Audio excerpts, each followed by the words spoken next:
আজকের এই স্পেশাল এক্সপ্লেনারে সবাইকে স্বাগত। হ্যাঁ, ঠিকই ধরেছেন। আজ আমরা অল মাই ডিসাইপলস আর বিগ ভিলেন্সের একদম নতুন সিজন 3 এপিসোড 1 এর গভীরে ডুব দিতে যাচ্ছি। যারা দীর্ঘদিন ধরে এই সিরিজের সাথে আছেন তারা জানেন সামনে কি দারুণ সব চমক অপেক্ষা করছে। তো চলুন আর কথা না বাড়িয়ে চরিত্রগুলোর নতুন সব মাস্টার প্ল্যান আর ভেতরের মজাদার রহস্যগুলো ধাপে ধাপে উন্মোচন করা যাক। আচ্ছা, চলুন মূল বিষয়ে ঝাঁপিয়ে পড়া যাক। তবে গল্পের ভেতরে যাওয়ার আগে বাস্তবের একটা অদ্ভুত মেটা ন্যারেটিভ নিয়ে কথা বলা দরকার। খেয়াল করলে দেখা যাবে এই স্পেসিফিক পর্বটা সম্পূর্ণ নতুন একটা চ্যানেলে আপলোড করতে হয়েছে। কারণটা কি? গত 2 বছরে ইউটিউব যেন রীতিমতো পাগল হয়ে গেছে। হঠাৎ হঠাৎ পলিসি বদলাচ্ছে আর র্যান্ডমলি চ্যানেল ডিলিট বা ডিমনিটাইজ করে দিচ্ছে। ক্রিয়েটরদের জন্য টিকে থাকাটা এখন রীতিমতো সার্ভাইভাল গেম হয়ে দাঁড়িয়েছে। তাই পর্দার বাইরের এই অনিশ্চয়তা যেন গল্পের ভেতরের চরম উত্তেজনারই একটা দারুণ রিফ্লেকশন। এই নতুন চ্যানেলটা কতদিন টিকবে কে জানে। আর ঠিক এই থ্রিলটা নিয়েই আমাদের আজকের গল্পের শুরু। অংশ 1, দ্য হাইয়েস্ট অব দ্য স্টিংকি পিল। চলুন রিয়েল ওয়ার্ল্ডের টেনশন থেকে বেরিয়ে গল্পের ভেতরের চরম কমেডি আর অ্যাকশনের দুনিয়ায় প্রবেশ করা যাক।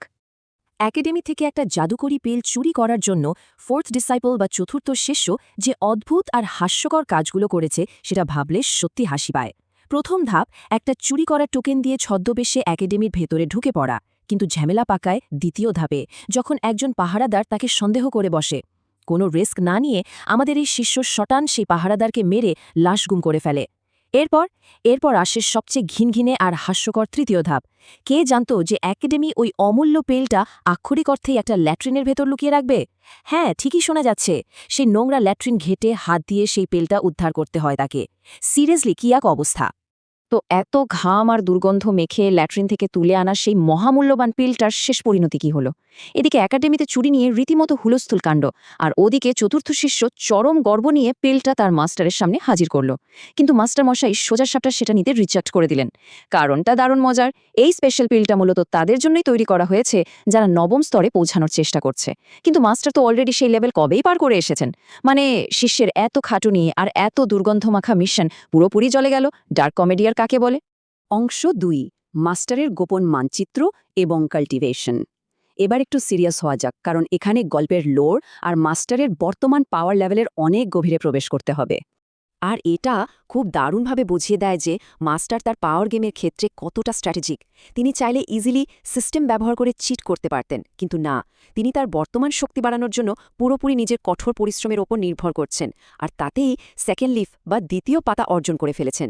সিস্টেমটাকে তিনি খুব সাবধানে জমিয়ে রাখছেন ভবিষ্যতের হাই লেভেল কাল্টিভেশনের জন্য, যখন প্রাকৃতিকভাবে শক্তি বাড়ানোটা একদম অসম্ভব হয়ে পড়বে। এর মানে হলো মাস্টার শুধু শক্তিশালী নন, বরং তার লং টার্ম ভিশন কতটা ক্লিয়ার সেটাই এখানে ফুটে উঠছে। এর মধ্যেই মাস্টারের সেই গোপন মানচিত্রে আচমকাই একটা নতুন জায়গার খোঁজ পাওয়া গেছে। আর আমরা জানি ম্যাপে নতুন জায়গা মানেই নতুন আর ভয়ঙ্কর কোনো মিশন। জায়গাটা উত্তর পূর্ব অঞ্চলে।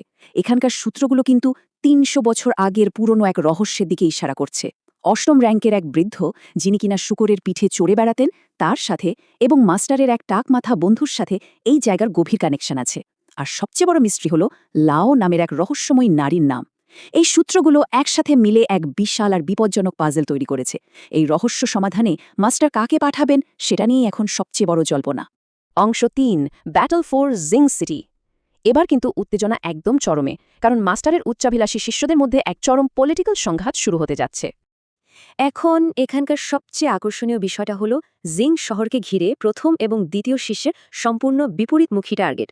ফার্স্ট ডিসাইপল বা প্রথম শিষ্য চায় পুরো জিং এলাকার একছত্র আধিপত্য, আর এর জন্য তার মাস্টার প্ল্যান হলো সম্প্রতি দলে আসা ওই ছোট মেয়েটাকে কাজে লাগানো। অন্যদিকে সেকেন্ড ডিসাইপলের টার্গেট হলো সরাসরি সিংহাসন দখল করে রাজা হওয়া, আর এই জন্যই সে নিজের সরাসরি হস্তক্ষেপ করার পারমিশন চাইতে মাস্টারের কাছে হাজির হয়েছে। ভাইয়ে ভাইয়ে এই ক্ষমতার দ্বন্দ্ব মাস্টারের জন্য আক্ষরিক অর্থেই এক বিশাল মাথা ব্যথা, কারণ তারা দুজনেই একই এলাকায় গেলে নিজেদের মধ্যেই রক্তারক্তি শুরু করে দেবে, এটা নিশ্চিত। আর এই রক্তপাত এড়াতেই সামনে আসে সবচেয়ে ক্রুশিয়াল পয়েন্ট, 6 মাসের এক কড়া ডেডলাইন। মাস্টার খুব ভালো করেই জানেন যে তার এই 2 পাগলাটে শিষ্য যদি এখনই জিং শহরে পা রাখে, তবে একটা ভয়াবহ সিভিল ওয়ার বা গৃহযুদ্ধ কেউ ঠেকাতে পারবে না।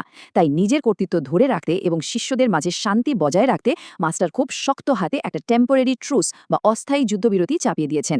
আগামী 6 মাসের মধ্যে কোনোভাবেই একে অপরের সাথে সংঘাতে জড়ানো যাবে না। একদম স্ট্রিক্ট অর্ডার। এই এক্সপ্লেনারের একদম শেষে এসে তাই একটা বিশাল প্রশ্ন আমাদের সামনে ঝুলে থাকে।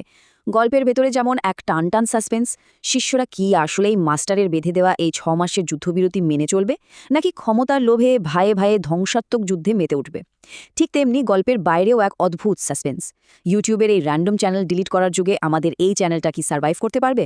রিয়েল ওয়ার্ল্ড আর মানহুয়ার এই প্যারালেল টেনশন সত্যি এই পর্বটাকে অন্য লেভেলে নিয়ে গেছে। তো সব মিলিয়ে কি মনে হয়, এই ডাবল সাসপেন্সের শেষ কোথায় গিয়ে দাঁড়াবে?